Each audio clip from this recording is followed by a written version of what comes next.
Kasih karunia dan damai sejahtera dari Tuhan Allah Bapa kita, dari anaknya Tuhan Yesus Kristus menyertai kamu sampai selamanya. Amin. Selamat pagi Bapak Ibu Saudaraku, selamat berakhir pekan. Dipandu oleh firman-Nya dari Yeremia 31 ayat 25, demikian firman Tuhan. Sebab aku akan membuat segar orang yang lelah, dan setiap orang yang merana akan kubuat puas. Demikianlah firman Tuhan. Bapak Ibu Saudaraku yang terkasih dalam Yesus Kristus, di dalam pembuangan umat Israel, banyak yang lelah, banyak yang letih lesu. Bahkan sebagian daripada mereka, banyak yang berputus asa dan tidak berpengharapan dalam kehidupannya. Dalam situasi yang demikianlah kemudian Allah membaharui perjanjian dengan mereka. Dan di sana Tuhan memberikan janji kepada mereka bahwa Tuhan akan mengubah perkabungan mereka itu dengan memberikan menjadi kegirangan.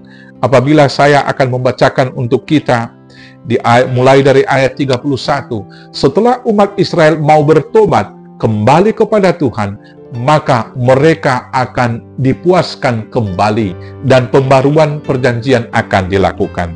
Di dalam Yeremia 31 ayat 1 dikatakan demikian. Pada waktu itu demikian firman Tuhan, aku akan menjadi Allah segala kaum keluarga Israel, dan mereka akan menjadi umatku. Setelah mereka berpaling dari Allah, tetapi kemudian bertobat, kembali kepada Tuhan, maka kembali kepada perjanjian Abraham yang mula-mula, mereka akan menjadi umat Tuhan, dan Allah kemudian menjadi Tuhan mereka. Setelah mereka berpaling kepada Tuhan, maka di ayat 13 dikatakan demikian. Aku akan mengubah perkabungan mereka menjadi kegirangan, akan menghibur mereka dan menyukakan mereka sesudah kedukaan mereka. Dilanjutkan di ayat 14 dengan berkata, aku akan memuaskan jiwa para imam dengan kelimpahan, dan umatku akan menjadi kenyang dengan kebajikanku. Demikianlah firman Tuhan. Firman inilah kemudian dilanjutkan dengan firman bacaan kita hari ini di ayat 25 dikatakan, sebab aku akan membuat segar orang yang lelah, dan setiap orang yang merana akan kubuat puas. Semuanya itu akan dimulai dengan mengubah hati mereka, mengambil hati yang keras dan memberikan hati yang lembut, dengan menaruh hukum Taurat di dalam hati manusia itu. Di ayat 33 dikatakan demikian, tetapi beginilah perjanjian yang kuadakan dengan kaum umat Israel sesudah waktu itu. Demikianlah firman Tuhan. Aku akan menaruh Tauratku dalam batin mereka dan menuliskannya dalam hati mereka. Maka aku akan menjadi Allah mereka, dan mereka akan menjadi umatku. Demikianlah firman Tuhan. Bapak Ibu Saudaraku yang terkasih dalam Yesus Kristus, orang yang tertawan terbuang di Babel akan merasa terpuruk, berjeri lelah, tidak punya pengharapan, dan kemudian mereka akan senantiasa dalam keletihan dan kelesuan. Demikianlah di dalam kehidupan ketika umat manusia mengembara mencari keinginannya, berpaling dari Tuhan, dia akan tersesat di dalam gurun kehidupan. Ketika manusia mengikuti keinginan dan hasrat hatinya itu, tidak mengikuti aturan yang telah ditetapkan oleh Tuhan, maka dia senantiasa dalam ketakutan, karena dalam hukum keinginan itu, manusia yang satu dengan manusia yang lain adalah seperti serigala yang saling memangsa.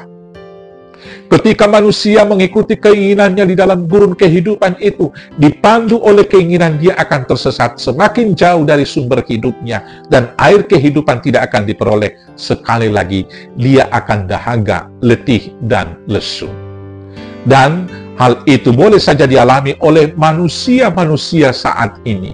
Ketika peralihan hidupnya dari hidup yang menjadi berkat kepada orang lain, menjadi hidup yang hedon, yang hedonis, yang hanya mencari kepuasan dan keinginan, maka hidupnya dipandu oleh keinginan. Maka hidup manusia sekarang ini banyak ditawan oleh Babel keinginannya. Hidup manusia sekarang ini banyak yang terpenjara, diperbudak oleh keinginan dunia ini. Dan selagah segala sesuatu kebenaran, dia korbankan untuk itu. Maka hari ini, supaya kita kemudian dipuaskan oleh Tuhan, supaya Tuhan membuat kita menjadi segar kembali, dan kemudian Tuhan mengubah perkabungan kita menjadi sukacita. Kita sekali lagi harus hidup di dalam Tuhan. Hidup di dalam Tuhan berarti kita harus menaruh Taurat Tuhan itu di dalam batin kita dan menuliskan itu di dalam hati kita, sehingga dari batin, dari jiwa, dari hati kita memancar kehidupan itu. Pertama, memancar keyakinan yang kuat bahwa Tuhan telah mempersiapkan segala sesuatu kebutuhan kita. Memancar dari hati kita itu sebuah sukacita dalam pengharapan walau dalam penderitaan sekali. Bebas dari rasa takut, dan selanjutnya tahu arah tujuan hidup kita. Maka setiap kita dalam aktivitas kehidupan, kita berjalan melangkah pasti kepada tujuan utama, yaitu hidup kekal di Yerusalem yang baru. Karena itu, mari kita hidup di dalam Tuhan, supaya kita disegarkan Tuhan dari seluruh kepenatan dunia, dan kemudian kita dipuaskan dalam dahaga kehidupan ini dengan sukacita yang melimpah dari Tuhan. Selamat disegarkan dan dipuaskan oleh Tuhan. Tuhan Yesus memberkati. Amin. Kita bersatu dalam doa. Terima kasih Bapa yang baik, dalam jerih lelah kehidupan ini, segarkanlah kami dengan pengharapan di dalam Tuhan. Dan dalam dahaga kami yang senantiasa mau memuaskan keinginan, segarkanlah kami dengan air hidup yang Tuhan berikan, dengan menaruh Taurat-Mu di dalam hati kami, dan firman-Mu di dalam batin kami. Terima kasih Bapa, di dalam Yesus Tuhan Juru Selamat kami yang hidup. Amin. Selamat disegarkan dan dipuaskan oleh Tuhan. Selamat akhir pekan. Tuhan Yesus memberkati. Horas, horas, horas.